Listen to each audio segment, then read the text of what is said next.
We are live. We're live again. Today, we're going to talk about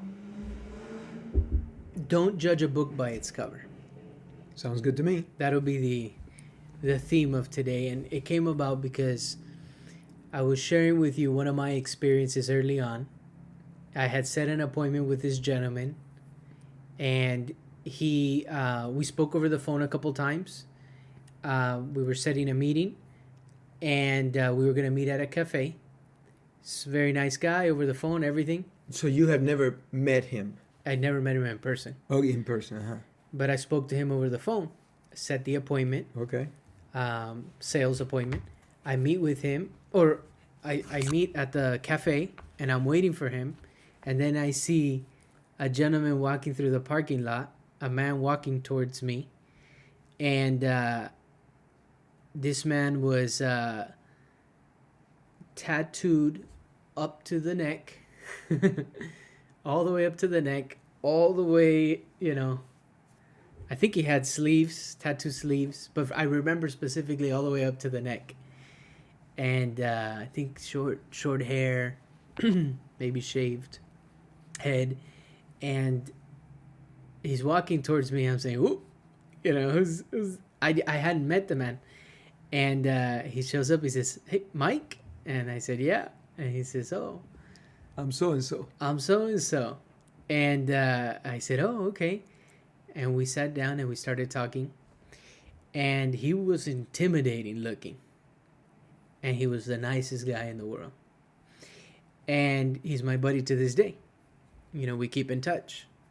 Fantastic. And he's doing very well. He's doing very well in life. And in conversation, it came up that he was born in Nicaragua, grew up in South Central, rough, and did everything to raise his children out of the hood. That was what he said. He said, I keep moving east, because I want to get them as far as possible from that lifestyle that I grew up in. And he's the nicest guy in the world. But when you look at him, if you judge a book by its cover, right? If I hadn't spoken to him prior to over the phone, and saw he was a really nice guy and everything, it would have been he's very intimidating, his look. And I'm sure he gets that a lot, I'm sure. Oh, yeah. There's people that, again, also something similar. I've had people that are super nice people, but they have a lot of tattoos. And, like if you put a tattoo here or here in the neck, it's difficult to hide even with a shirt and tie. Yeah. And so they've mentioned to me, it was hard getting this job because people, they see them with tattoos. And, if you have a short sleeve shirt, they're tatted up to the wrists. Right. And sometimes the fingers and so forth. Yeah. And so absolutely, people judge them by their, Yeah. Yeah, and I'm guilty of that, Yeah. And these couple of people that I know, actually about 3 or 4, they're the nicest people on the face of the planet. Yeah. They grew up in rough neighborhoods. And I think the little that, I didn't grow up in a rough neighborhood. I don't know the streets or anything like that. Yeah. What I know is that I think your appearance, and you have to look a certain way, right? You look dangerous, and these people are dangerous. Mm-hmm. You've gone through certain things in life. You're a dangerous guy, individual. But the point is to get out. I remember Pitbull one time. They asked him. It was a criticism on him. Okay. And they said, "You don't rap about the streets anymore," to Pitbull.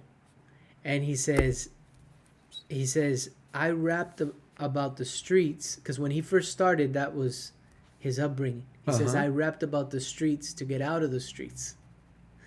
So they were saying, "Oh, you sold out. Your music's now for, the clubs, and it's techno or disco or whatever. It's not about the streets anymore." But it was originally about dealing you know, he was doing all kinds of stuff. He calls them extracurricular activities because I've seen a few of his interviews. He's a character. Oh yeah.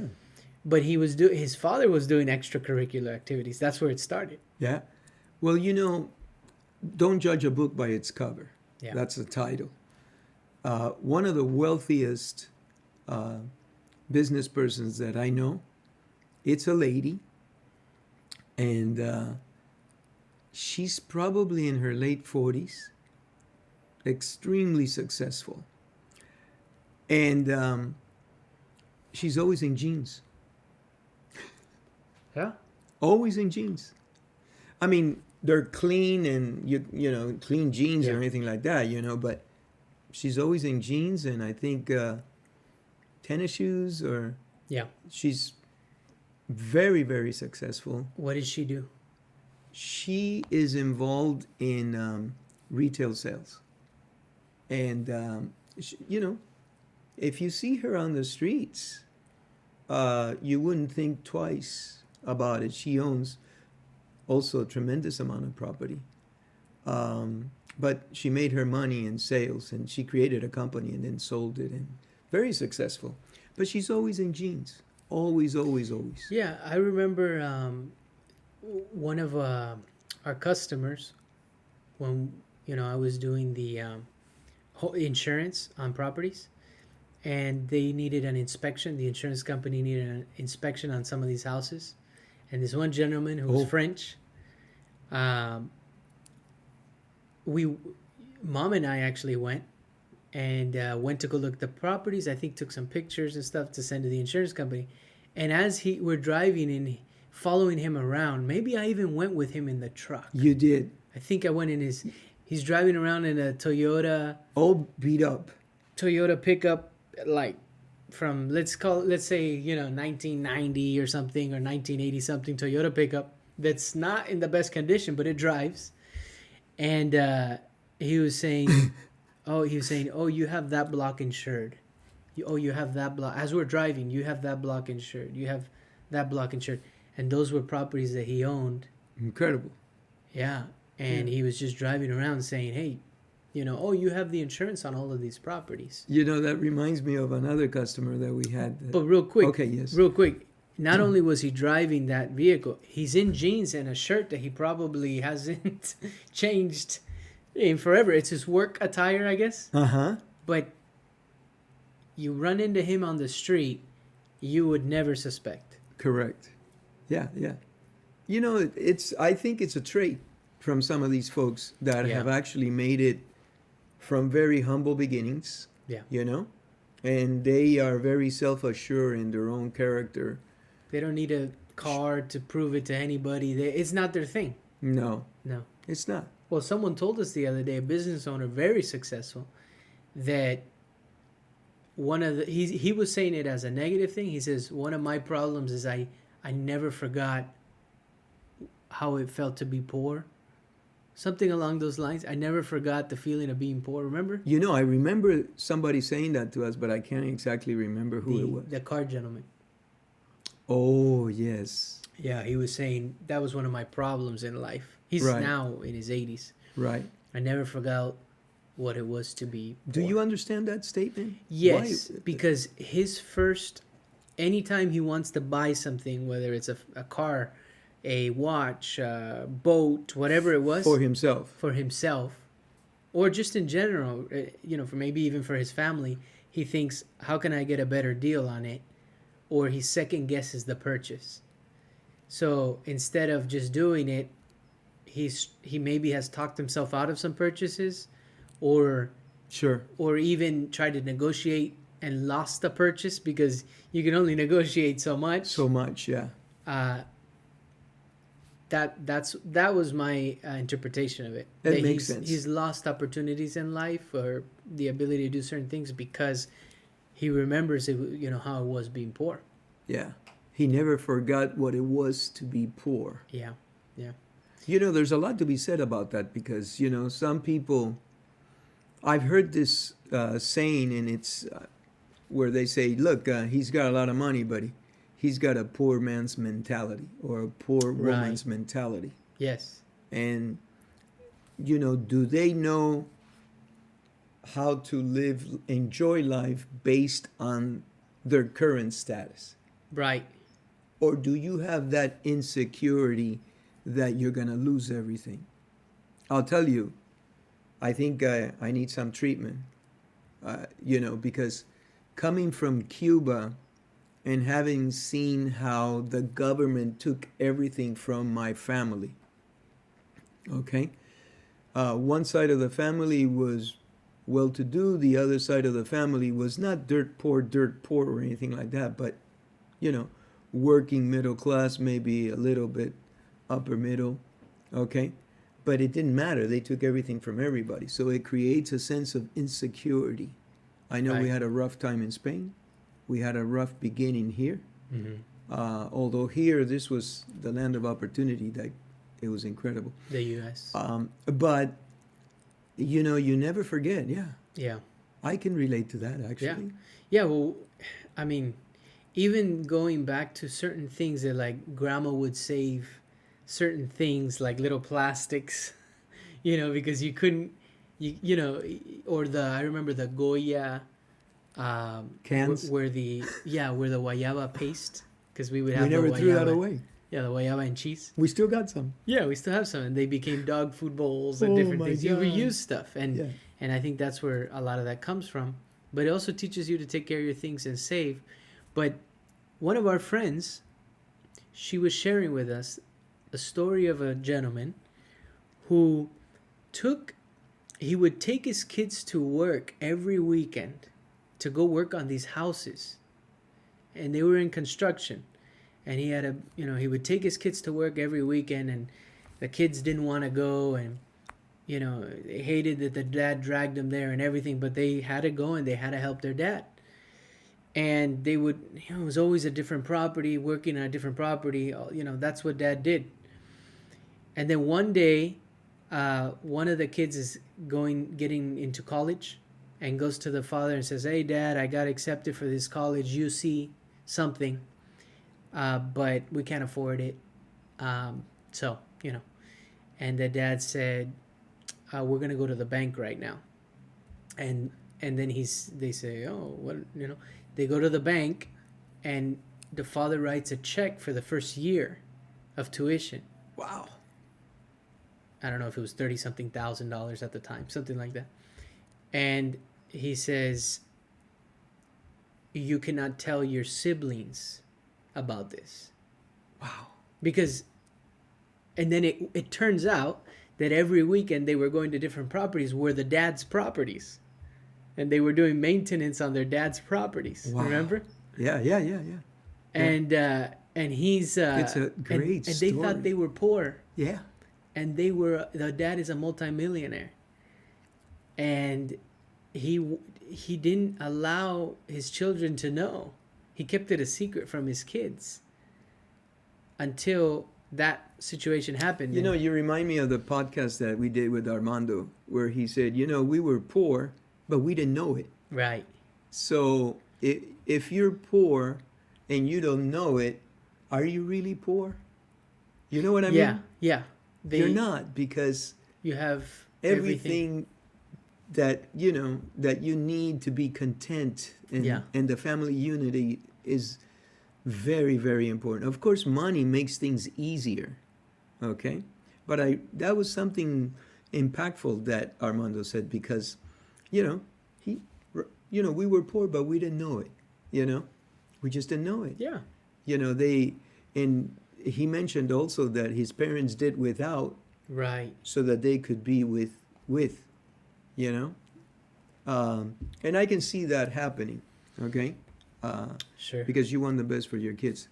But don't judge his book by its cover. I remember one time I was going to Montebello for a marketing event, because there were marketing events all the time on Wednesdays. It was called the Montebello Board, and we would get together every Wednesday. I did that for 23 years. Every Wednesday for 23 years. And on the way there, I got a flat. So I stopped by this, it wasn't a flat, it was just a low air on the tire, but I ended up going to a Jiffy Lube. And I went in. It was the only thing I could find. And I went in. I drove in, and the car was, I thought it was a flat. Anyway, and so this older gentleman came out, and he said, he was really cranky. And he goes, "What do you want?" And I said, "If you could please check my car. I really don't know what's wrong with it, the tire, and I'm going to an event, and I'm probably going to be late, this and that." And he found a couple other things wrong with the tire.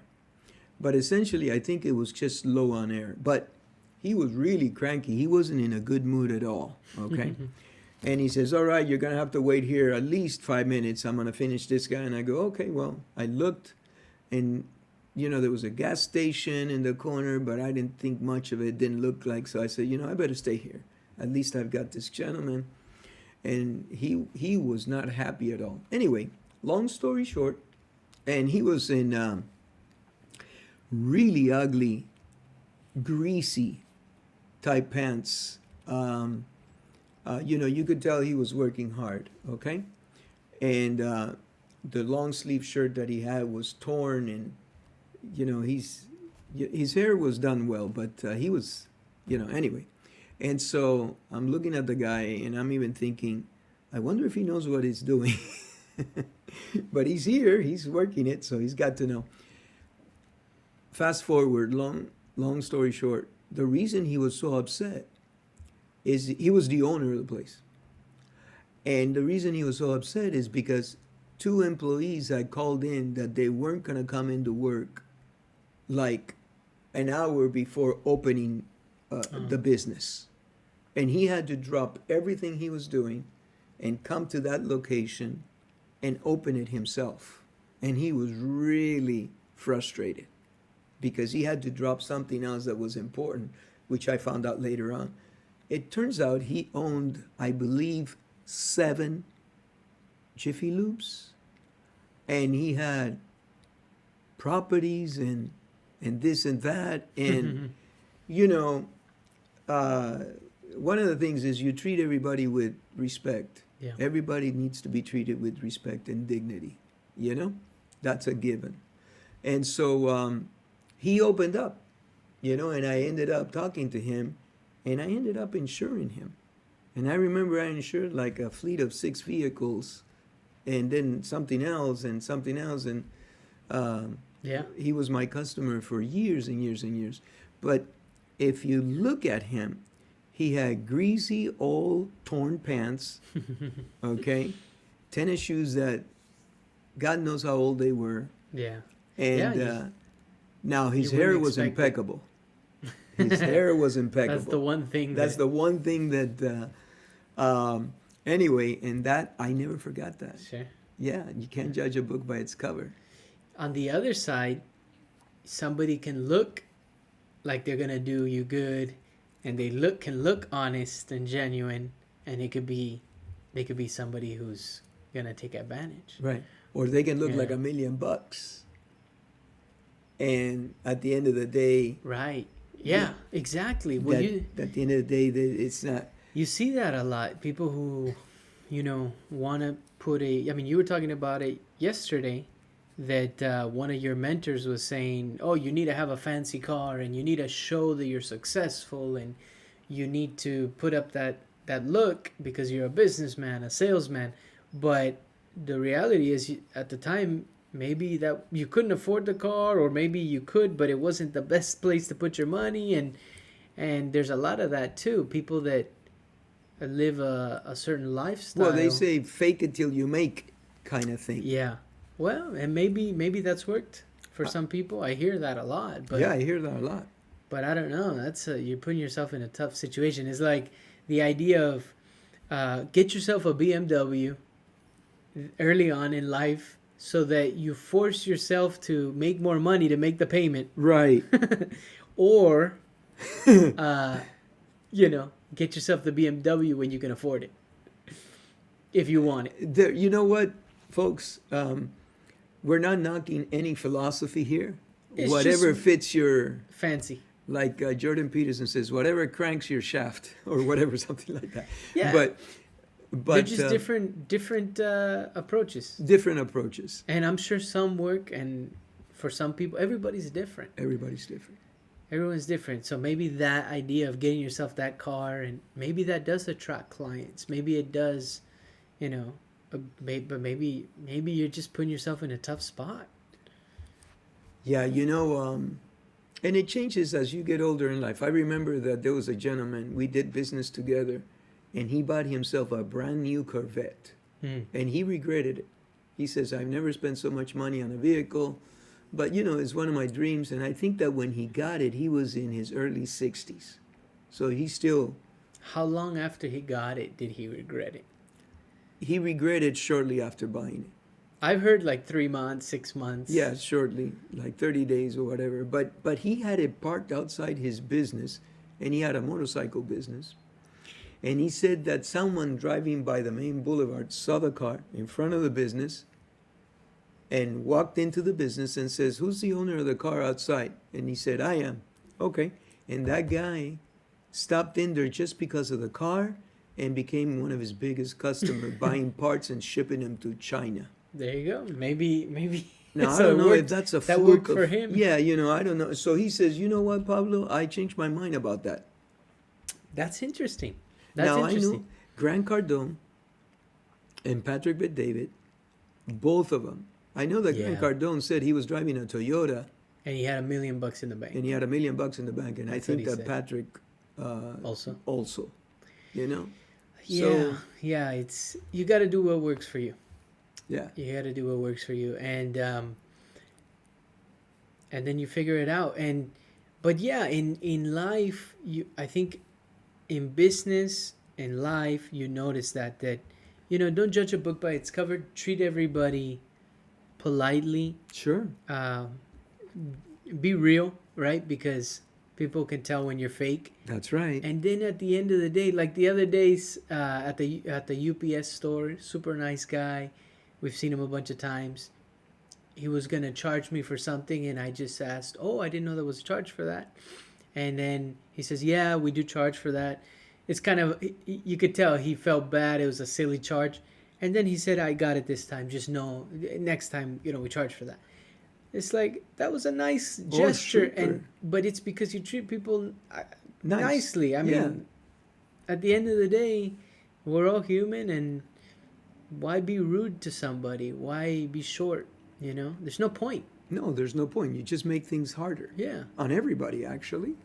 Yeah. That's worked. It's worked for us. I mean, there are some times when you need to put your foot down on certain things. Yes. But even when you put your foot down, you can do it with class. Yes. Absolutely. You can do it with class. Yeah. If you realize that anyone can make a mistake. Of course. Yeah, anybody. Yeah.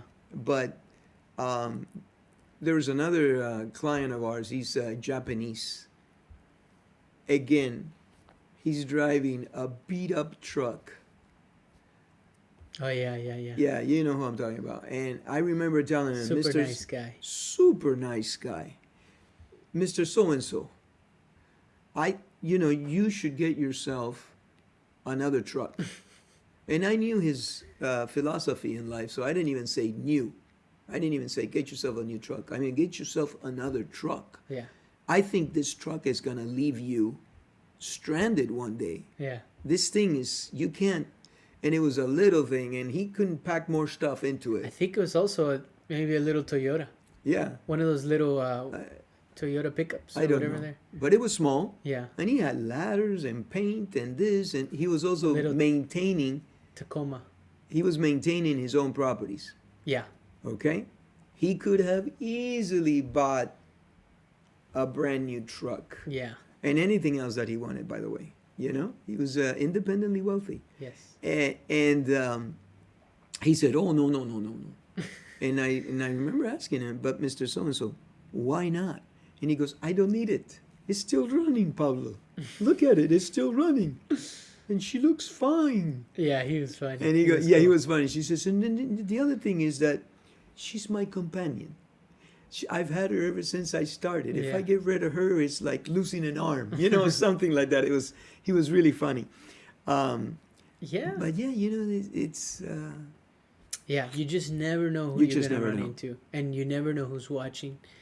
And I think that we can wrap it up there. But it was a lesson for me for sure, and so I just go in no expectations. Just you never know, and don't judge a book by its cover. Be aware of things, and you never know what will happen. Right? That's right.